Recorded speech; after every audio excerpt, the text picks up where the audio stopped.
Kung Dan Fernandez put the paper he was holding on the table and told me, ito ang sasabihin mong statement na ito, while pointing on the paragraph on the paper. Ito ang supplemental affidavit ni Colonel Garma. Sabihin mo, alam mo ang reward system. I-confirm mo lang. Kung Abante asked me how many years do still I have with the PNP, I answered, I still have 4 years before my retirement. Then he made a remark, pwede ka pang maging general. I humbly responded to him, masaya na ako sa ranggo ko, sir. Congressman ang nagsabi sa kanya. A few moments later. Oh, matapang ka lang doon sa Senado kasi may kakampi ka. Dito ka magpakita ng tapang mo. Hindi yung nandoon ka lang. Alam mo, ang mahirap kasi sa'yo, gusto lang nating malaman ang katotohanan sa likod nito. Ang dami mo ng ginawa eh. Dinamay mo pa yung mga kasama na, hindi dahil sa kasama namin sila, kundi hindi tama ang nangyari at ginawa mo. You are trying to besmirch the reputation of this committee. Itong committee ito, hindi ito gawa-gawa lamang. Ito'y pinapayagan ng ating saligang batas. Ito'y pinapayagan at pinayagan ng 300 mahigit na membro ng Kongreso na kung saan ay merong mandato ng taong bayan. Kaya wag mong bastusin ito. Yung tapang mo, nawawala eh.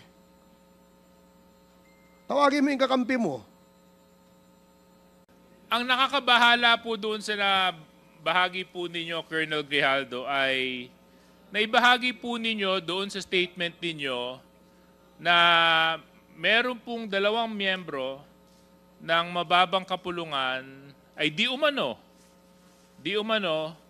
ay inudyok ka, kinausap ka, at para pang tinatakot ka na magsabi ng mga bagay tungkol sa issue ng EJK sa Pilipinas. Tama po ba yun?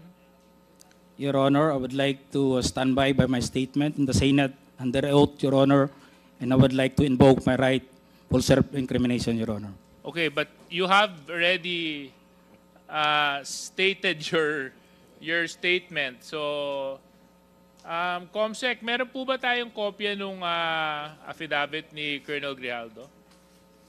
Pinong affidavit nyo. At ito naman po ay pinaninindigan po ninyo. Tama po? Yes, Your Honor. Okay. Maraming salamat.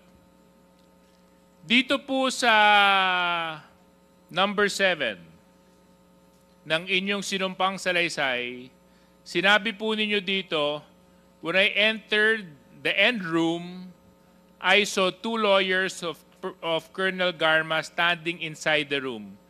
One of the lawyers approached me and then asked me what we were going to talk about.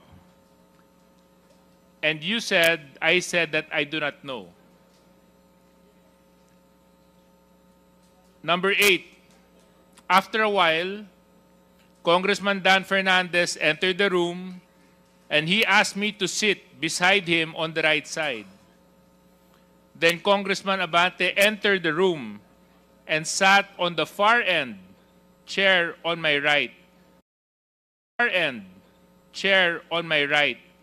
One of the lawyers of Colonel Garma stood at my back. Your Honor, I would stand by my statement Okay, in the Senate I would under oath, Your Honor, and I invoke my right for self-incrimination, Your Honor. Point of order, Mr. Chairman. Point of order.